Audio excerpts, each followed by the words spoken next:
पारनेर तालुक्यातील निघोज येथे कांद्याच्या हमीभावासाठी सामाजिक कार्यकर्ते रुपेश ढवण आणि महेंद्र पांढरकर यांच्या नेतृत्वाखाली भव्य रस्ता रोको आंदोलन झाले। खासदार निलेश लंके आणि पारनेरचे आमदार काशीनाथ दाते यांनी फोनद्वारे आंदोलनाला पाठिंबा दर्शवत कांदा प्रश्नावर सरकारचं लक्ष वेधण्याचा शब्द दिला। तसेच सरकारचे प्रतिनिधी म्हणून नायब तहसीलदार यांनी निवेदन स्वीकारले आणि रस्ता रोको मागे घेण्यात आला। मात्र रुपेश ढवण आणि महेंद्र पांढरकर यांनी उपोषण सुरूच ठेवले। चौथ्या दिवशी आमदार काशीनाथ दाते, माजी आमदार दादाभाऊ कळमकर आणि खासदार निलेश लंके यांचे बंधू दीपक लंके यांनी त्यांना उपोषण मागे घेण्याची विनंती केली। 22 तारखेपर्यंत सरकारने निर्णय घेतला तर ठीक, नाहीतर याच जागेवर पुन्हा अन्नत्याग उपोषण सुरू करण्याचा इशारा ढवण आणि पांढरकर यांनी दिलाय। या आंदोलनाला वारकरी पत्रकार संघटनांनी आपला जाहीर पाठिंबा दर्शवला होता। या प्रसंगी बोलताना काय म्हणालेत आमदार दाते, माजी आमदार कळमकर आणि दीपक लंके, पाहुयात बातमी सविस्तर। राष्ट्र सह्याद्री न्यूज साठी प्रतिनिधी दत्ता गाडगे, पारनेर।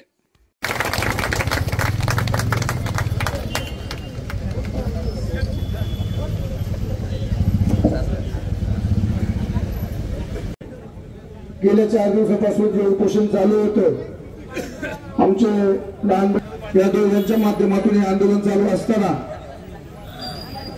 आपल्या घातलेली 22/8/25 पर्यंत ते वाट पाहणार आहेत आणि 22/8ला जर नाही निर्णय झाला तर परत उपोषण करणार आहे, अशा पद्धतीचं त्यांनी या ठिकाणी निवेदन केलेलं आहे।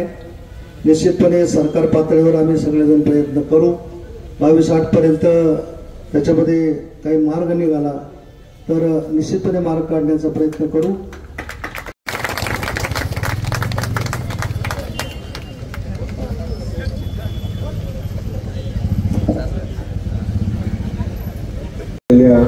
मध्ये आमचा असणारा युवक सहकारी रुपेश ढवण याचं 4 दिवसापासून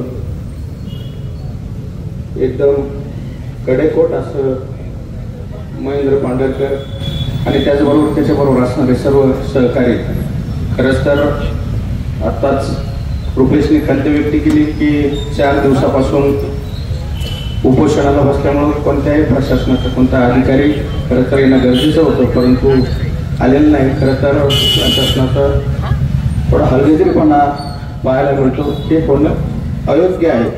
कारण का ही लोकशाहीची घटना म्हणजे चांगली नाही, परंतु असो। आणि त्याचबरोबर खासदार साहेबांचाही कंटिन्यू रुपेशच्या या प्रकृतीबद्दल आणि उपोषणाबद्दल रात्रीच आणि परवा दिवशी पण ज्या दिवशी उपोषणाला बसला त्या दिवसापासून कंटिन्यू संपर्कात आहे। परंतु आता त्यांनी जी मागण्या केल्या 35 ते 40 रुपये, परंतु तो कमीत कमी खरंच तर आपला संपूर्ण हा भाग म्हणजे निघोज परिसर नव्हे तर संपूर्ण तालुका आपला कांद्याचं एक अग्रगण्य ठिकाण आपलं नगर जिल्ह्यामध्ये आहे।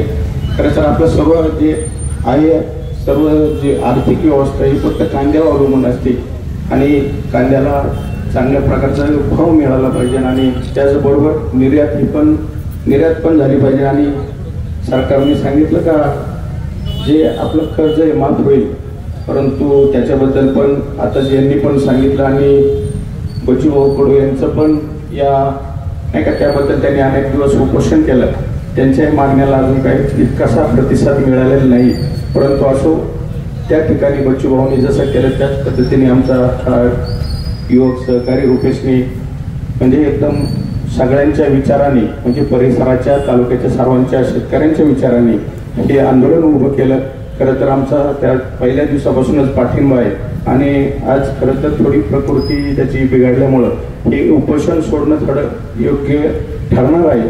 असो आमच्या या रुपेशला आमच्या संपूर्ण परिवाराचे त्याने खरं तर धन्यवाद देतो आणि आपल्या तालुक्यामधून एकदम चांगल्या प्रकारचे या त्यांनी सांगितलं का 22 तारखेचा काहीतरी अल्टिमेटम दिलाय, त्या तारखेपर्यंत काहीतरी तोडगा निघाला पाहिजे असो अशी इच्छा व्यक्त करतो आणि थांबतो। रामकृष्ण हरी राम। तुम्हा तरुणांचा या ठिकाणी तुमचा त्याग हा वायाला जाणार, निश्चितपणे शेतकऱ्यांच्या बाबतीमध्ये त्या ठिकाणी फायदा होईल आणि त्यासाठी रस्त्यावर येणे गरजेचं असतं, चळवळी कराव्या लागतात। ही चळवळी तुम्ही खऱ्या अर्थाने केली, तुम्हाला धन्यवाद दिले पाहिजे की अशा पद्धतीचे शेतकऱ्याचे प्रश्न कोणी ना कोणी मांडले पाहिजे। तुम्ही सर्वजण रुपेश आणि सगळे सहकारी या ठिकाणी सातत्याने चळवळ करताय।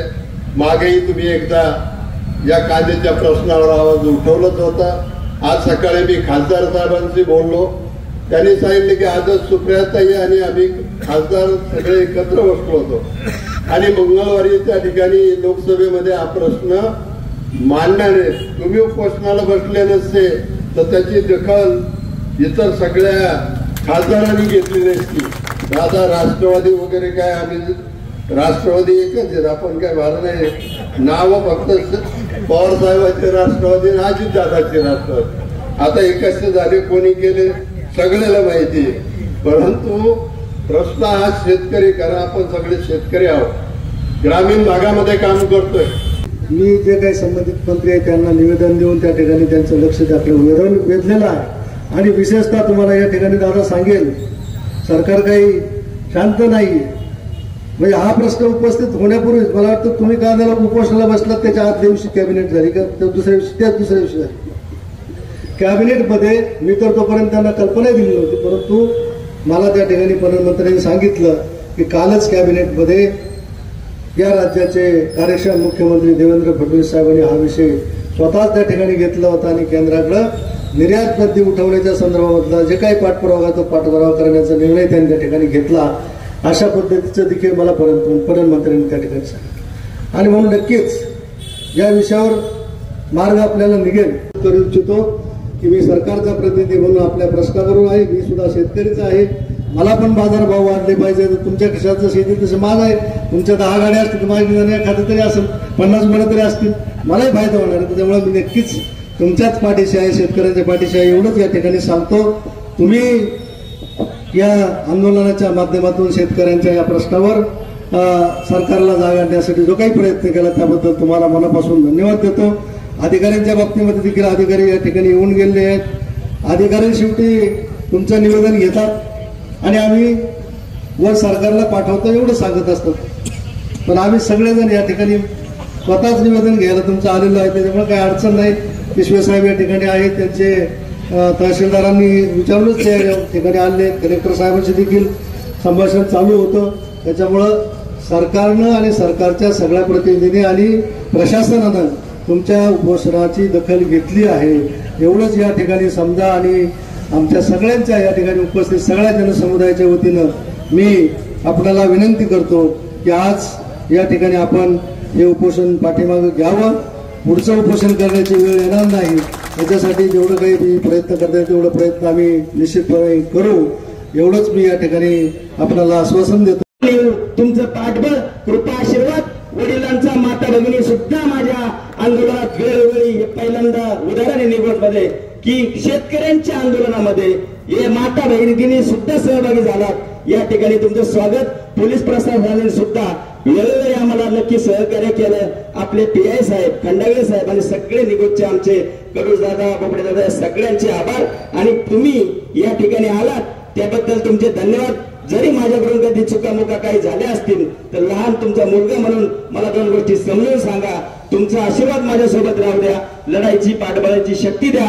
जय जवान, जय किसान, बोल गंगा माते की जय. छत्रपती शिवाजी महाराज की जय. जवान, जय किसान. धन्यवाद. सौंदर्य, मजबूती आणि आराम यांचं परफेक्ट कॉम्बिनेशन शोधताय? आता भेट द्या आपल्या शहरातील सर्वात विश्वासार्ह फर्निचर मॉलला.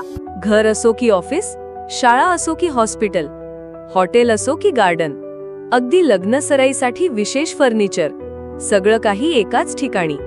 आमच्याकडे आहे आधुनिक डिझाईन्स, दीर्घकाळ टिकणारी गुणवत्ता आणि तुमच्या बजेटला साजेशा किमती. फक्त एकदाच या आणि तुमचं घर, ऑफिस किंवा इव्हेंट बदलून टाका. श्री इम्पॅक्स म्हणजे फर्निचरचं परिपूर्ण विश्व. अशाच ताज्या आणि महत्त्वपूर्ण घडामोडींसाठी पाहत रहा राष्ट्र सह्याद्री न्यूज. राष्ट्र सह्याद्री न्यूजला लाईक करा, शेअर करा आणि सबस्क्राईब करा.